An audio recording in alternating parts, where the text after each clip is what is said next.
Days without problems are the anomaly. This is the person that I want to coach up. The very first thing I say to you at the door is, hey, I'm so glad that Susie told you to call me. But you do marketing. It's just different. Welcome to the Roofing Success Podcast, your go-to source for insights and inspiration to achieve ultimate success in your roofing business. I'm your host, Jim Aline, the co-author of Internet Marketing for Roofing Contractors and the best-known roofer and the co-founder of Roofer Marketers. As part of the leadership team for the Roofing and Solar Reform Alliance, I'm here to bring you the best from the industry. In each episode, I sit down with top industry leaders to dive into their strategies and valuable lessons to help you find success in roofing. Hey, welcome to another episode of the Roofing Success Podcast. Today we have Jacob Vanhorn from Birdcreek Roofing. How's it going, Jacob? Hey, it's going well. It's a good Monday morning, ready to get to work. Awesome. Let's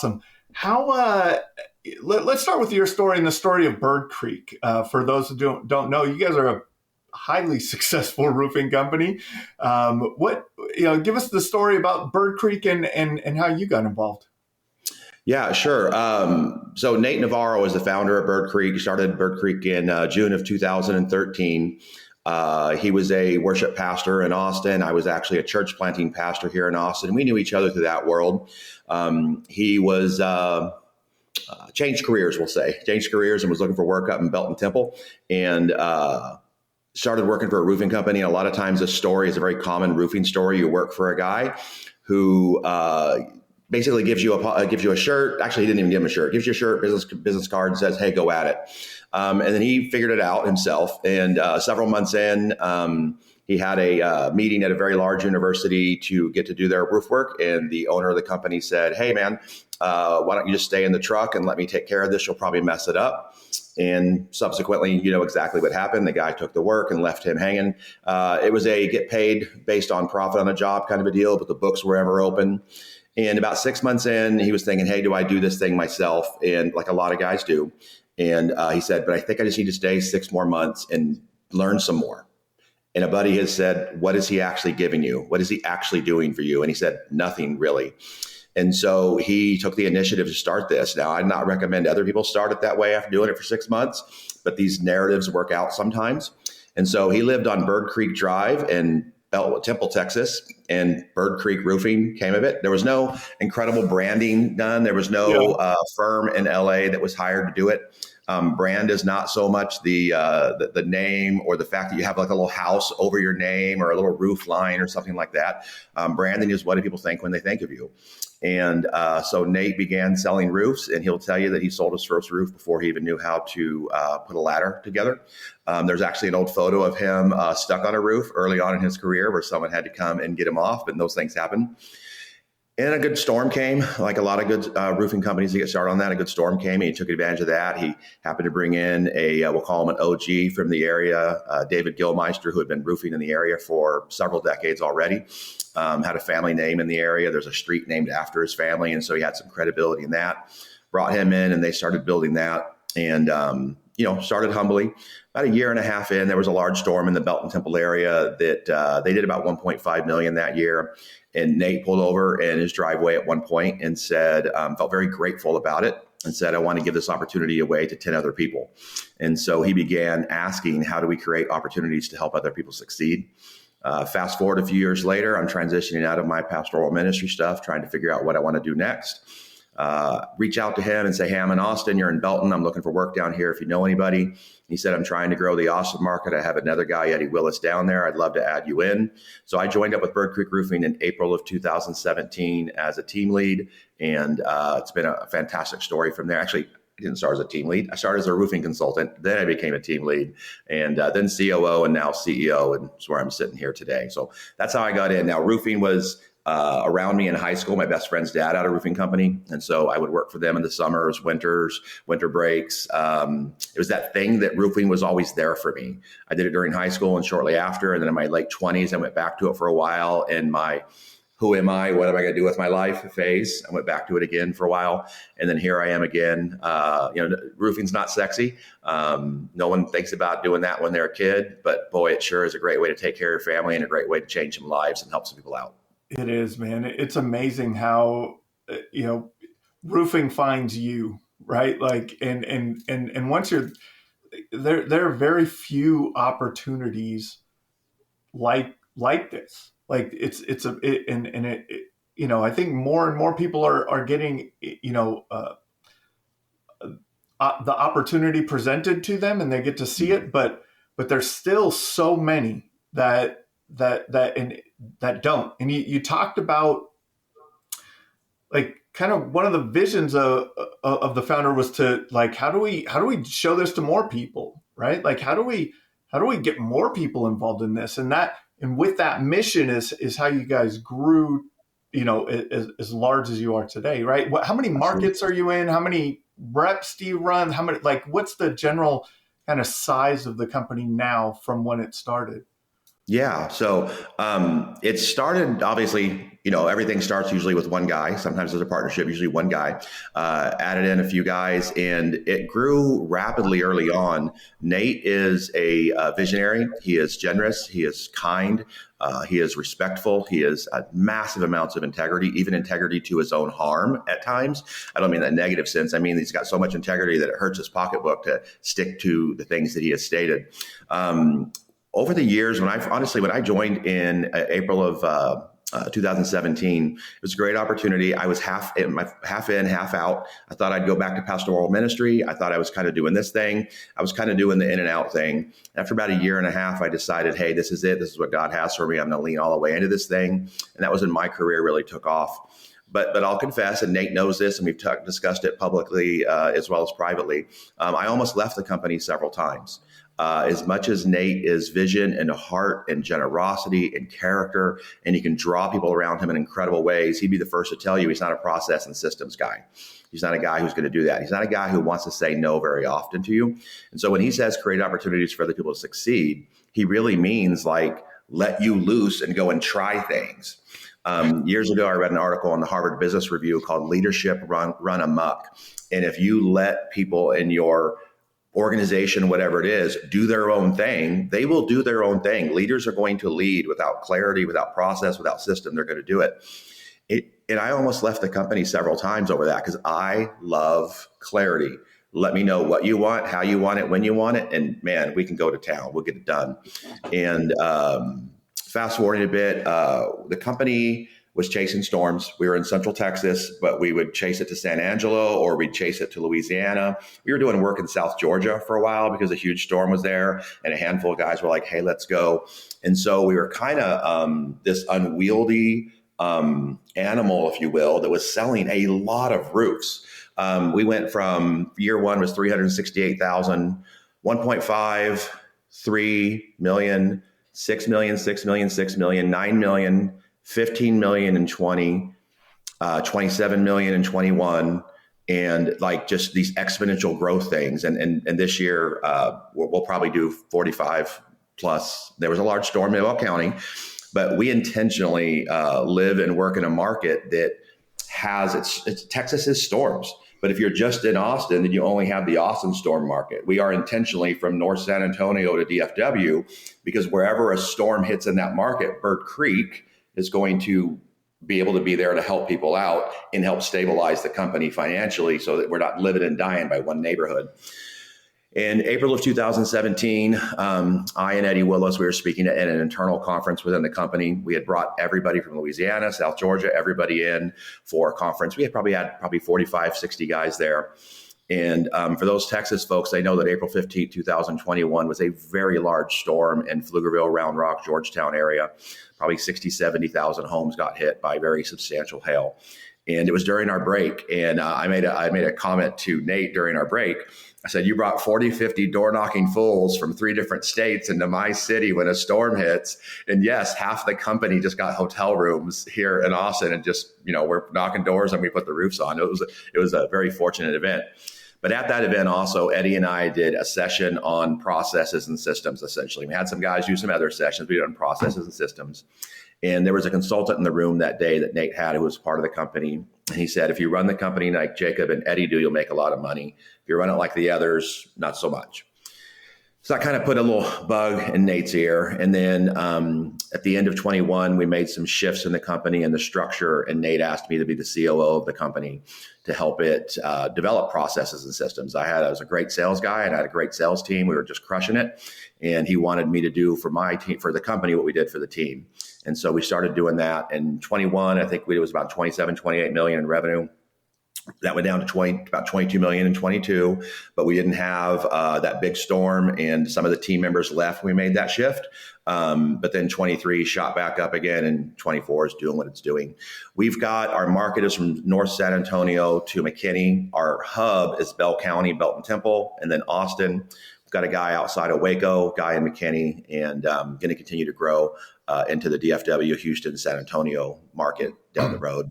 Right now, probably about 30 guys doing it full time and about 15 guys there's always that group that's like in the swirl. You do guys coming in, figuring it out, guys aren't working it. And there's always gonna be those in the swirl, about 25, 30 guys who are dead set serious on this and sell a lot of roofs. When we were talking, it was 3-4 weeks ago, I think you said something to me and it was like, it was a mindset thing. And it was the days without problems are the anomaly, right? The days without problems are the anomaly. And so, and you talked about how you kind of were tasked with, hey, you're going to be the process guy when you became the COO. How do you bring alignment out of the chaos of the day-to-day in the roofing industry? Yeah, I think alignment is about clarity, I think, first. One of the guys in McKinney, his name's Jeff Shannon, he brought a phrase to us. He said, to be clear is to be kind. I don't know where he got it from, but when he said that to me, it resonated. To be clear is to be kind. Quite often we can let people exist in this fog about what's expected of them, what their job looks like, what the day-to-day should look like, about what sales goals should look like. And we just kind of think they'll figure it out. It's not very kind to them if we're not clear to them about what a successful career will look like for them. It's not kind to your operations staff if there are 9 different ways that people are turning in contracts or submitting documentation. It's not kind to operations. I'm a huge on feedback. The team that I led and now the company as well knows, like I have a index card that was on my Jeep for a long time that said, what will be different next time? Anytime that something didn't go the way we expected it to, I would ask them what would be different next time. I'd let them know ahead of time. I'd be asking that question. So when it came to them, they wouldn't be surprised by it or feel offended by it. It was for their good that we'd be sharing that. And so we'd say, what will be different next time? And the backup of that was, I'll try harder is not an answer. That's just not an answer. It has to be, there's something in the system, something in the process, something in the approach that didn't work. And almost always there's something that's been documented about what works that they did not do. They didn't take the photos. They didn't check the job. They didn't check the delivery before they started putting the roof on. They didn't follow up with the home, or whatever it might be. They didn't edit the estimate and do a change order properly. Almost always it falls to that. We recently met with some folks, and one of the phrases that they said that I really liked was the system is the star. And that doesn't mean that people aren't important. They absolutely are critical to an organization, critical. But the system is what is repeatable. The system is what is scalable. The system is what frees us to be successful in the business that we're in. Every quarter, we have an all-company meeting. You asked me about how do I reinforce these things. Yeah. Every quarter, we have a company meeting, and with no slights toward folks who do like the belt buckle for top salesmen and all that is wonderful. Here's one of the great things about roofing. There are dozens of ways to do this well. There are dozens of company cultures. There are dozens of types of individuals who will thrive in a particular culture.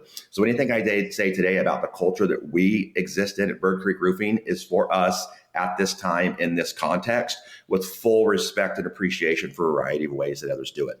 But we recognize with 30, 40 guys, if you have only a belt buckle for a guy every month or every quarter, or every year, it's the same 3 guys constantly fighting for the belt buckle. We believe that your income is directly proportional to the number of people that you help. And we believe that there is a mission and our values that come together to bring about that helping and that income. And so for us, rather than do belt buckles and things like that, which are great, if others are doing it, man, go to town. I'm not bashing anybody here. I really want to be clear on that. But we wanted to back it up from that and say, what are the behaviors? What's the culture? What's the vision that brings those things about? And how do I involve 40 people into that contest, if you will, what really is recognition? And so our core values are, internally, our core value is changing lives. Externally, it's helping Texas homeowners. The core values are generous, optimistic, and driven. So every quarter, we have a thing, we call them the birdies. Think of them as the Dundies, if you like The Office, the Grammys, the Oscars, whatever, we call them the birdies. And every quarter, we take submissions about people who exemplify helping Texas homeowners. They exemplify changing lives. They exemplify being generous, being optimistic, being driven. And every quarter, we share a story from the front of one of our meetings. And I have this green lanyard with a bronze circle logo with the bird in the middle of it. And it's like you're like getting an Olympic medal, if you will. And we present those so that we share the stories. And I tell everybody in the room, this person exemplifies this in this way. If you want to grow in that area, go talk to Jim, Bill, Susie, Tammy, whoever it is about that. And then at the end of the year at the Christmas party, we do a golden birdies. We take all those stories, we share it. We have a little birdie statue. It's gold, and it's not gold, it's colored gold. Sits on a little statue, and they get the golden birdie. Because we believe that sharing and celebrating mission, vision, and values is what gets us the result. If you're chasing the result, you're going to do it through a myriad of ways that are going to be difficult. And then internally, we borrowed this phrase from the Navy SEALs: slow is smooth, smooth is fast. There's nothing revolutionary in it. We just adopted it because it worked. If you stop and you take that extra 30 seconds, 60 seconds, 90 seconds to properly document and communicate to the operations team what it is you need, what you're looking for, what the install message should be. It's slow, but it's smooth. There's less friction in the operations. They can run the job project more clearly, and it ends up being faster at the end than turning in a junk install message that creates emails and messages and confusion and bad work product. And it looks fast, but it's slow and it's costly. And so we reinforce it through sharing stories, celebrating those stories, clarity on the front end, and then consistent feedback. When you see something out of process, you say something. You know, there's this phrase, if you see something, say something, that's used in a crime sense in New York. Yeah. If you see something bad, say something. I think the world is in need of people who see something good and say something good about it. And so in our company, when we see something good, say something good about it. If you see something that's off, say something about it. And then every member of the company is authorized, whatever you want to call it, to reinforce core values. If you see something that's not generous, optimistic, or driven, you don't need to be me. You don't need to be a team lead. We can reinforce with one another what it looks like to be that and do that. I love that. So it sounds like all of the systemization that you guys do on a daily basis comes back to the core values. Yeah. So it's built into the culture to build the processes. The see something, say something. Isn't it amazing, Jacob, how many times we only see something and say something about the negative things, right? So reinforcing the positive things through the expression of those core values is amazing. I'm hearing that's so cool. Well, real quick, Jim, I'm sorry. I think that's because leaders aren't clear in their own mind, and they haven't articulated what it looks like to do the job right. And so they can't see what it's like when it's right. So they can't say what it's like when it's right because they haven't done their own work. They can only say what's wrong because they know that. They're clear with that. And so the leader first has to get clear in their own mind what is right, what the process is. They have to articulate it on paper. They have to articulate it in a video, and then they have to stay consistent with it because human beings will test you on a regular basis to say, does boss really want it to go this way? Yeah. And there's this phrase that if you let a standard slide, you have set a new standard. That's the new standard. It's the new standard. So you got to be clear, but you also have to be kind with people. Yeah. I have this trick that I do with some of my guys. They wouldn't take the right job photos. You say, hey, here's what it looks like, the front, the back, the right, the left, the four corners. There's a process for it. And they wouldn't take the job photos. They'd say, hey, I need help with this particular job. Will you look at it? I look at it and I'm like, I don't know what you want me to do. The photos aren't here. And so in one particular example, I sent him a text message and I said, I love every one of you. And I genuinely do. I love the people that work for us. I sent him a text message. I love you. I love the work that you're doing. I need you to take the damn photos. And I said, remember, I love you, but take the damn photos. And then I followed it up with this, and they know this. I send them a picture of Keanu Reeves playing with puppies. And that's to say, I care about you. Just take the damn photos. Here's a picture of Keanu Reeves playing with puppies. Know that I'm not mad at you. I care for you. I want you to do well. Here's the pathway. But the leaders first got to be clear. What does doing it right look like? Yeah. And that's challenging, right? Like it's challenging. A lot of times leaders or owners, visionaries are all go. They're like, it's just go. We'll break stuff along the way. Let's just go. And they need that. And it seems like what you started or became in Birdcreek, the integrator role, like the person that kind of sweeps it all together. Like, hey, let's take that go and kind of put some restraint on it, and let's keep it within here so we don't go too far off the rails. Like you said, if you let a system slide, you created a new system, or a standard. I'm sorry. If you let a standard slip or slide, you created a new standard. And so, going as fast as a lot of companies do, especially, if a big storm hits, something like that, man, you have to go because it's your opportunity. But there has to be a feedback loop to get things created in a more efficient way and to serve the customer on a higher level. And so it's amazing. Let's go a little bit deeper into the feedback loop. Let's go into like a specific example maybe of something that has broke over the years or recently, however you want to do it, whatever comes to mind, where it's like, hey, this is a problem that we faced or kept facing. And this is the feedback loop and how we got to the other side of that. Yeah. Well, there's no shortage of challenges or problems in the industry. It is almost always goes back to clarity and holding people accountable to the process, almost always. There's a phrase we use in preaching, a mist in the pulpit is a fog in the congregation. So if it's unclear in here, it's definitely going to be unclear out there. The other thing we used to say is the time at which people get tired of you saying the same thing is the first time they heard you say it. Like you really have to have repetition in what you're coaching them on and what you want them to do. And at the time they push back, their first time they heard it. And the reason it's the first time they've heard it and they're pushing back is because now it's challenging their thoughts or their behavior. Prior to that, they were just dismissing what you had to say. It was in one ear and out the other. Well, now you keep saying it so much, I have to deal with this. My first response is stop saying this because I don't want to deal with this. But you have to keep pushing through that point. For us as leaders, we think the repetition is boring. We're bored with it, really, honestly. We think it's boring to them, but the truth is we've said it so much, we're bored with it. But the leader has to push through that boredom that he has because he or she wants to keep going to the new thing. You've got to stay consistent. As far as a really specific scenario, you ever heard of the challenge of at the grocery store when there's 2 ketchups, it's easy to choose. When there's 300 ketchups, it's hard to choose. Yeah. So that's where I'm at in my head right now, because which of the 200 regularly recurring challenges that we have is my brain locking in on? While you're thinking about that, I've heard that saying about like about how many times you need to say things for people to hear it. And there was some, I don't know what the study was done, but I heard the CEO of Jobnim talk about it. Was he, why do you guys know why I say the same things over and over again? And his line was because after I say it 10 times, about 60% of you will remember will actually hear what I have said.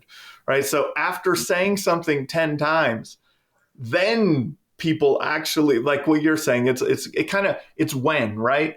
Another example of that, while you're thinking, is like, you never see the car. Like when you buy a new car, all of a sudden you see that new car everywhere, right? It's like, it's not in your mind, right? So if it's just, that car's just passing by, that's the thought, the conversation that you're having with your leadership or with your team, it's just going by them. But then all of a sudden it becomes in their vision when it's important, or when it's the thing that they're dealing with today, or when if they don't get that checklist filled out properly, their check doesn't come on time, or, things like that. So I think that, that repetition is an impactful thing to comment on. I wanted to call that out for everyone listening. Like that, man, it has to be consistent, and it has to be the same message over and over and over again, enforcing the high standards of your company. Yeah, and I think, Jim, what works is consistency. We tend to think, hey, I tried this for a couple of weeks, they're not responding. Hey, I went to this, I'm trying this, it's not responding. You just keep touching down, like it's like a plane that just like, bam, I'm back up, bam, I'm back up. You can't just keep touching down. First off, it's a symptom of a lack of clarity in the mind of the leader, that they don't know the vision. We know this. It all returns back to leadership. I'm in a coaching program, and one of the things the guy says is, if it's on your plate, you probably ordered it. If it's on your plate, you probably ordered it. So whether you intended to or not, you probably did. So consistency, I think, is the missing component in my life, my relationships, the work life that we have. Consistency is missing in all of those things. Here, an example I would have in terms of that consistency and that feedback loop. Having a consistent inspection process that at times is an unnecessary set of steps on every single roof. It's an inspection for a leak over the back left living room. I don't need to take the photos of the front, right, left, back, each corner. I don't have to do all the whole roof. The problem's just right over there. And the house is 30 minutes away from me. And then 7 days later, I send them the repair quote for it. It's going to be X dollars. And they say, actually, maybe we'll just go ahead and replace the roof. Can you give me a bid on that? I don't have the photos. I didn't document any damage. I don't know if there's any hail on this. I don't know what to do with this client. I've got to now take time out of my day and go do another drive over to that house that I was already at, when I could have took that 60, 90 seconds. And sometimes the house isn't 30 minutes away. Sometimes it's an hour away. Our market is 1 hour east and west of I-35. That's our territory. If we can get to it within an hour of I-35, we're in the sweet spot. But sometimes it's further. And so just the simplicity of not taking job site photos. In addition to that, I think it's the mental difficulty or energy drain of doing something unique every time you're at a house. My operations guy describes it as a Rembrandt. Instead of paint by numbers every time you go to the house, it's a Rembrandt. You're creating a new process, a new sales flow, a new presentation, a new whatever. And all of that has an energy draw on you and a confusion on you. But if you have a consistent process for communicating to the homeowner when you're going to arrive, a consistent approach to the door, a consistent approach to the inspection, consistent approach to the photos, you're just not thinking about it. It becomes second nature. And then that energy in your mind, the thoughtfulness you have, is available for that next level sales stuff. You're not thinking about the inspection. You're thinking about the psychology of the sale with the homeowner. You're thinking about what their needs are, what their hopes are in this project. And you're moving to the next level of how you help this person. But you have to do the basics first. Classic coach John Wooden, UCLA Bruins, classic story. Every time the new basketball season came around, he started with, let me show you how to tie your shoes. These were grown adults who he would teach how to tie their shoes as an example of the basics are always going to be in. They will always be helpful.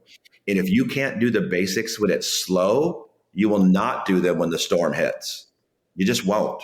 And so you've got to do the basics when they're slow, even when it seems easy. And if you could do the basics and be more efficient, and when it's slow, if you could get the same production out of 30 hours a week, wouldn't you rather do that than 50 hours a week? I would. I'd rather be more productive. And so I spent a lot of time with guys going over what are the basics of each process, each step along the way, and how do those basics serve. You asked earlier, and this ties into that, you asked earlier about how we reinforce. One of the things we also do is we do highlight people that are successful at certain areas, and we show use cases of guys following best practices. And I'll say, look, guys, I can show you these top 10 salespeople. They are compliant in these areas. The bottom 10 are not compliant in these areas. I can show you the metrics from compliance to the process and the system. And so we do that on a regular basis. And then, of course, you've got to do the granular coaching that happens all the time. The phrase that we use, don't know where it came from, didn't create it, coach them up or coach them out. You got to coach them up to do better, to succeed, to meet their sales goals, to meet their objectives, or coach them out to some other career that isn't getting on a roof in 104 degrees for 6 months out of summer in Texas. There are easier ways to make $80,000, $90,000. And that's the low end. Yeah, that's the low end, right? Yeah. There's a lot to that. There was a couple of things I wanted to touch on there, and the upper out, right? Holding people accountable to the process. Where's the line there? What do you how do you define that? How do you think about that? How do you determine, yep, this is the person, like this is the person that I want to coach up? How do you determine when it's time to coach them out? Yeah. That's going to be coachability, and it's going to be follow through with the basics. For instance, we have a 90-day quick start that we're beginning. Actually, this isn't something we've had before. We're starting it, but I've been doing it. I'm just calling it the 90 quick start. I've had it before in my head and have done it with folks, but now we're codifying it, if you will. We're rolling it out throughout the entire company as we switch to W-2 in October. It'll be a codified thing. But essentially it's this. What are the behaviors that are necessary to be successful at this? I don't need 90 days to find out you won't do them. I don't need 90 days to find out you won't knock a door, that you won't put together a friends and family list, that you won't show up at the ride-alongs, that you won't do the video training, that you won't whatever. I don't need 90 days to do that. I also have built into some of our hiring process a few things they need to do at the application stage that I don't really care what the data says. I need to see them do it. I need to see that they can follow the process of an email. If they don't, hey, you're probably a great guy, but you're not the one for me. So coachability's got to be there. You have to be willing to listen, be coached in the basics of things. And it doesn't matter whether he's the top sales guy or the bottom sales guy. The top sales guy still has to do it. And I have had people that I've been willing to let walk that are $2 million producers because I'm trying to sell 40, 50 million. I'm not trying to sell 2 or 3. Now I realize different folks are in different contexts, have to make different decisions. We have a guy right now who is an exceptional salesperson. The guy, we teach know, like, and trust. We want people to know you, like you, trust you. We picked that up from BNI, the networking organization that we're part of. We have 14 guys in a BNI in Central Texas, highly believe in it. Know, like, and trust. So I just kept that. We teach our guys it. He knows how to establish that with homeowners. He 100% does. He knows how to care for them, how to take care of them. But to be honest, internally, he's a bit of a turd to people. He's a bit of a turd. He can be short. He can be judgmental. He can be arrogant. He's excellent at his job. If he doesn't feel like you're good or you're committed, he can cut you down. And he wants to take that next step. And so we had to have that conversation about him, his life, his heart. I have to ask myself, do I want 10 other guys like you? Because leaders recreate themselves. And we had some really great conversation about it. And this is a guy that had an opportunity to go anywhere he wanted to and sell a lot of roofs and make a lot of money. But in short, he feels that Birdcreek Roofing is helping him become a better person, a better dad, a better human, a better man, helping him grow. And I have watched that guy in the last 4 or 5 months grow in incredible ways. I'm really excited about that guy. He was coachable. He was already hitting the, dotting the I's, crossing the T's. You've got to be coachable. Had he not been responsive, I lovingly would have coached him out. When I say lovingly, I don't mean that in some kind of weak way. I genuinely care about him. I genuinely care about the people who work for us. So for me, you got to be coachable. You got to be, I forget the author of the book, but it's Humble, Hungry, Smart is the title. You got to be humble, hungry, and smart. Humble's huge for us. It's not one of our core values, but if there was a core values B list, humble, hungry, and smart would be on it. And I needed him to be humble in that. And we're going to do some great things. Yeah. But then I got other guys who have all the humility in the world. They can't figure it out. And so one of those responsibilities is for us to adjust what I expect consultants to do in the whole gamut of being a roofing consultant. What things can I take off of their plate so that more people fit the job description? Because if I have 20 things the guy's got to be able to do, there might be 5% of the market that can do that. But if I can narrow that down to 7 things, 8 things, 9 things, 10 things, then 50% of the employment market can do that. And so we're at a journey of pulling some things from them and taking them in-house to help them be able to turn and sell more regularly. The whole company, from the time I came on in April of 17, has been from individual sales guys, generally running everything from, beginning to end. And you've got to find a bunch of unicorns to do it. And they all do it their own unique way. Homeowners have a different sales experience. Consultants have a different training experience. And it becomes difficult to rein in that growth and have a clean process and good relationships. And so over the years, like 2024 for me, the one word I had for Birdcreek was sophistication. We were going to become more sophisticated as a company. We're going to grow up as a company, become more mature as a company. And so we've been spending time on that. We've brought in the new right people, director of operations. We'll have a new sales director starting in January, brought in a new senior production guy. And that is freeing me up to work on things that I call company killers, compliance, cash flow, lawsuits, liability, things like that. And I'm currently working on those things. So that's been a really fantastic switch for us. But yeah, I got off track there, but I gave you a little extra. I'm sorry. No, but that's great. And I want to go into this a little bit more. I love what you talk about, simplifying the positions, narrowing the focus of the position so that more people can be successful in that position. Yeah. That is a very key takeaway for people to listen to. There's like, I think you said it earlier in the podcast, there's a lot of ways to run this business, right? Like there's no one way to run this business. You have to you can have your own unique spin on it and be successful. I know companies doing 30, 40, 50, 60 with their reps doing cradle to grave, right? Their reps are doing everything. They're running the job sites. So there's not one way.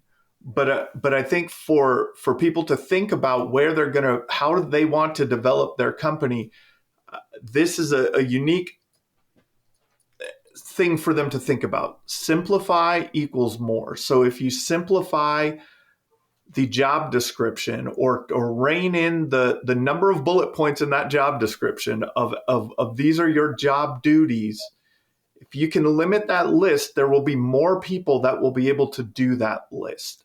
Well, yeah. I should add well to it. Should I add well to it, Jacob? Absolutely. Want them to do it well. Do it well. And so do you kind of mentioned it on the sales rep side, but are you doing the same thing on the production side with your office team is that a focus throughout the company? And then how are you looking at that? How are you looking at a position and going, okay, if I take this out, and this out, I can hire 3 more people and they'll be much more efficient at it. But it's going to be hard for me to find a person that does this, and this well. How are you guys going about that? Yeah. Well, first off, clarity again in the process. Yeah. Clarity in the operating procedures for not just sales staff, but also production staff. Again, mist in the mind is a fog in the congregation. Same thing for production staff. They want clarity in that as well. Historically, what created the difficulty in that clarity was the fact that you had 30, 40 guys out there turning in a variety of quality in terms of their job submissions. And that makes things more difficult. So you've got to help the sales side to also help the production side. So clarity in the standard operating procedures, creation of job aids. In addition to that, how do we use technology to help minimize mistakes, help create efficiencies? The director of operations I have, he is a 25-year mortgage bank VP. He's started his own, done his own. He talks about production of roofs similar to the production of loan applications. You get a bunch of paperwork that comes in, you've got to run it through a system, and you've got to have an output. And that process has to be as clear on the front end and as smooth as possible. So you shorten the delivery window, shorten the production timeline, and you produce happy homeowners on the back end. That's our key goal. Happy homeowners on the back end. I have sat in so many rooms of people who just are shocked when I say this. We did 30 million last year on $47,000 in marketing. Now, I'm sorry to say that here for you, Jim. You're wonderful. You're fantastic. I adore you. But you do marketing. It's just different. You are 1,000% correct. That's right. We do referral marketing. We use Matt Danskin's restoration referral service program for insurance agents. We teach people how to work with realtors. We teach people how to vet the realtor on the front end and how to cut them early if they're just taking advantage of you. Mm-hmm. If you can get a handful of really loyal, good realtors and you can serve them well, it's a beautiful pipeline. If you're not sure how to vet them, how to cut them, how to keep them, it's going to go poorly. But we also teach a very strong referral expectation. We normalize referrals.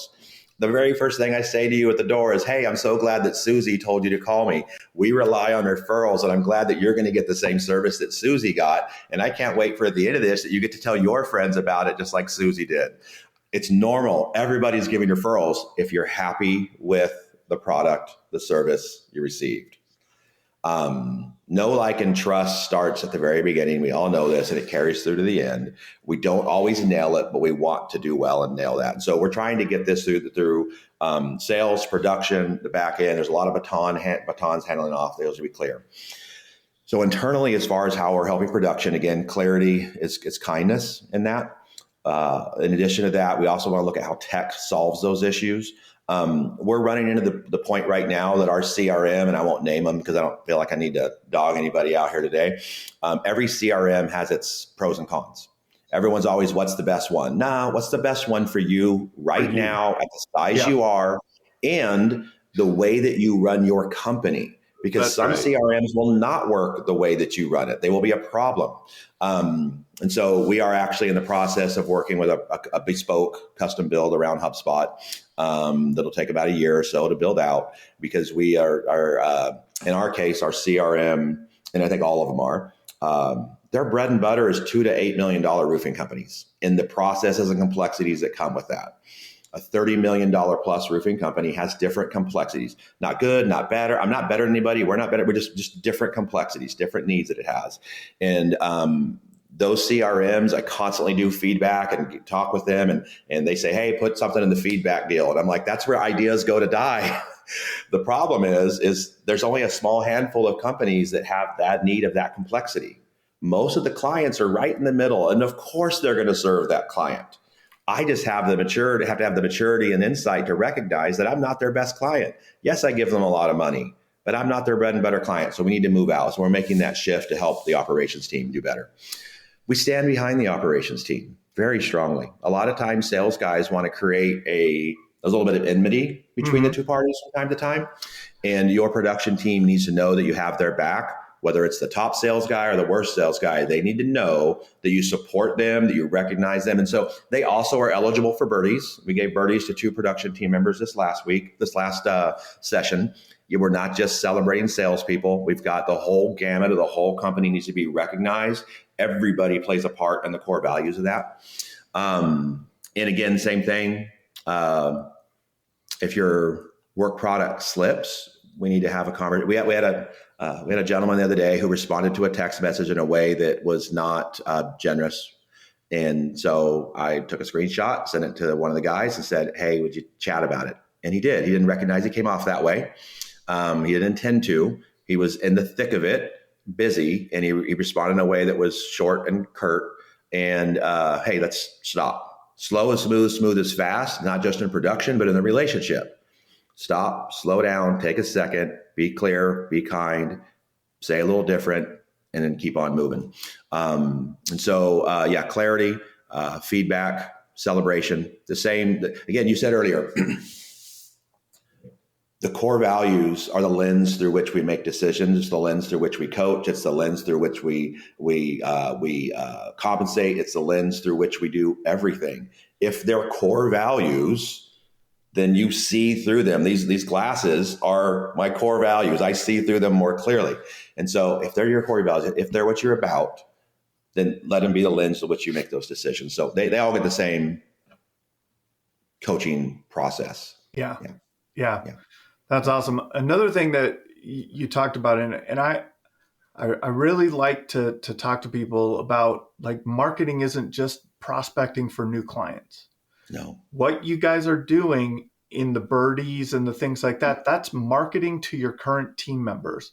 And you would talk to me, I think we talked about, that you have a high level of retention, you have like your ability to retain in that manner because people are so bought in. And now speaking to like, if you take the recognition off of just the sales number and you turn that recognition to the core value, the production team member and the sales team member can both participate in that recognition. So if it's, sorry, what was it? The exact words, I can't remember, were to make a home, like the homeowner experience. Help Texas homeowners the value, and the production of the back end is to make more happy homeowners. That's right. So make more happy homeowners, right? Like there's two things. There's two people or multiple. The whole company can get an award for that, right? They could get an award for selling more roofs because you're helping more homeowners.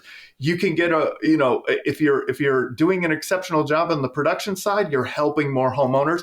If you're the person in the office answering the phone, setting appointments, dealing with any issues that are coming in, any gaps in conversation with the homeowners, you're dealing with that. You're maybe the supplementing team, everyone on the team can be rewarded for that. So I think that's a really, really cool thing that you guys are doing. It's critical that they all feel that they're a part of that. Otherwise it's a tiered value kind of a deal. And that's not what we're going for here. Yeah. No, not at all. Yeah. I saw a post on Facebook recently, and it was just this, like, kind of about the journey. Everyone starts off terrible at something, right? Then you get, like a little bit of competency in it, and then you become competent in it, and then you become good at it, and then you become great at it. And then after you're great at it, people are like, oh my goodness, like, this is so amazing that you're great at this. But they don't look at those steps in between. So I want to ask you, if you were to start over, right? Like if you were to start over with the knowledge that you have now, being great at something, if you were to start over, what would you do differently? Yeah, that's I'm not trying to dodge the question by any means. Oh. It becomes difficult to really assess critically the soil that birthed you, if you will. It is, yeah. There's a very real possibility that if I were to, by myself, I wasn't involved with Nate, if I were to start a company, there's a possibility I might be insufferable at first. If we're honest with ourselves. Because how you coach, how you lead, and who comes in to lead at a particular time, context, space, the resources, the people you have, that's critical. There are people who can start things, but don't run them when they get to a certain size. We knew this in church planting. There were guys who could pioneer, and they get stuck in the living room in a core phase and couldn't get past 12 people because they were great having a one-on-one conversation, but they couldn't stand back and speak to 200, 300, or 1,000 people. They couldn't do that. And then there are people who can speak to 1,000, but can never speak the one-on-one. They're uncomfortable. Their eyes dart away all the time. Nate's character, his generosity, his winsomeness, his just affable charisma, if you will, drew together men, and primarily men, but men and women who wanted to work for him. Now, I've started businesses, I've run nonprofits, I've started churches. I've certainly been able to draw those folks in. But would I have drawn in the same folks that he did? I don't know. If I were to start this out again, though, what I am 100% certain on is that I would do the work to understand my market. And when I say my market, I don't even mean just Austin.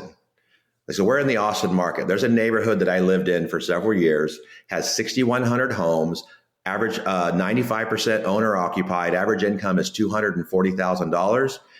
That, and the homes were all 8 pitch and more, 38 squares and more. I can bust my tail in a neighborhood with a bunch of 20 square 5 pitch walkables and have to work a hell of a lot harder than this other area. So I know my market. And not just that, I know there's a bunch of people talking about like the 5 Mile Famous and stuff. I don't know when it started. I was talking about 5 Mile Famous 7 years ago. I also call it hyper-local. It's a hyper-local focus. It's this idea that if there's 2 people in Southeast Austin, 2 people in Southwest, 2 people in Northeast, 2 people in Northwest, there might be 8 people who love me. But if somebody in this Facebook group says, do you have a roofer? I got 1 guy who might see a post. But if I have 8 people all in the same hyper-local area that know me and love me, the likelihood of it being seen and hit is exponentially higher. And I'm going to have 3 or 4 people say, call Jacob. So in the neighborhood I was in, every roofer in the neighborhood had 1, maybe 2. I would have 7, 8, 9, 10 people who would say, Jacob, Jacob. I win that all the time. I win it. And so that neighborhood helped me be incredibly, so I don't want to say the name of the neighborhood. Let's call it Johnson City. I wanted to be Johnson City famous. When you thought of roofing, and that wasn't a city, it was just a neighborhood. When you were in that neighborhood and you thought of roofing, I wanted you to call me. I wanted to own it. And I can do 7 inspections while people are driving all over Timbuktu trying to get on 3 or 4 roofs. You see my signs all over the place. So I would absolutely start in a very hyper-local area. I would do the demographic research to find out where the type of client and the type of roof that I want to get started is. I would start there. I would start with clarity around the mission, the vision, about who I am, about the components that make up a successful salesperson. Nate will tell you that he didn't do a bunch of brand marketing. He didn't do a bunch of core value assessments. He didn't meet with a consultant and do all this kind of stuff. He said, I want to help Texas homeowners. That's it, helping Texas homeowners. He said, I want to work with people who are generous, optimistic, and driven. Over the years, we have found that specific makeup of people who are generous, they have an abundance mindset rather than a scarcity mindset. They're generous in spirit with one another and how we handle interactions or friction. They're optimistic. I don't want to work with a bunch of pets. This is a hard job. You're going to knock 100 doors and 100 of them might say no. You've got to believe the next door is going to be it. I don't want to work with a bunch of Eeyores, being pessimistic and driven. It's okay. I get it. I don't want to have everybody show up to the office at 7 a.m. and watch David Goggins videos to pump them up for the day. I don't want to have to babysit people on their metrics. So the fact that we hire and assess in the hiring process for helpful people who are generous, optimistic, and driven kind of takes the gate like this. If your vision is this, everybody's on board it. But as you tighten and clarify vision, you find people who are standing outside of it, and vision and clarity purifies the group of people you have. It purifies and it says, you're not a good fit. It's okay. I have a guy who I genuinely, so we're not cradle to grave, but we're not turn in a contract and walk away. I have a guy that I honestly think if he went to go work for a company that was turn in a contract and walk away, he'd thrive. He would crush. He's selling a lot of roofs for us right now, but the back end stuff is hard for him. I think he'd crush if he went to another company that was like that. So that's why I can also say, honestly, there's a dozen ways to do this. Yeah. There's a bunch of different type of people, and there's different contexts you're going to fit in. Sometimes we can malign the person who led the other company when in reality, it just wasn't the right fit for us. And that's okay. So for me, clarity of my market, clarity of my mission and vision, clarity of my core values, and then I'm going to speak that to as many potential people as I can. And those who resonate with it are going to be drawn to it. Those who don't resonate with it, go in peace, man. Go in peace. In the meantime, I'm going to sell a lot of roofs and I'm going to make a lot of money. And I'm going to tell you, at every new recruit that worked for me, I told them this. I know how to sell a lot of roofs. I know how to make a lot of money. If you do everything I say, when I say, how I say, you too can make a lot of money. In about a year and a half, you can come up with your own little shtick. You can be more, but we'll talk through that. I said, but by the time I think you get to a year and a half down the road, you're going to fall in love with the way I showed you how to do it, because it's easy, it's clear, it's consistent, and you're going to make a lot of money and you're going to help a lot of people. And so I'm going to, show proof of concept, if you will. I'd start that way. Yeah. That's awesome. The best answer I got for you in this moment. It's a great answer. I'll write you a better answer. It's a great answer, Jacob. This has been another episode of the Roofing Success Podcast. Thank you for tuning into the Roofing Success Podcast. For more valuable content, visit roofingsuccesspodcast.com. While there, check out our sponsors for exclusive offers, shop for merchandise, and sign up for our newsletter for industry updates and tips. Also, join the Roofing Success Facebook group to connect with other professionals and stay updated on the latest trends. If you enjoyed this episode, please subscribe, like, share, and leave a comment. Your support helps us continue to bring you top industry insights. The website link is in the description. Thanks for listening.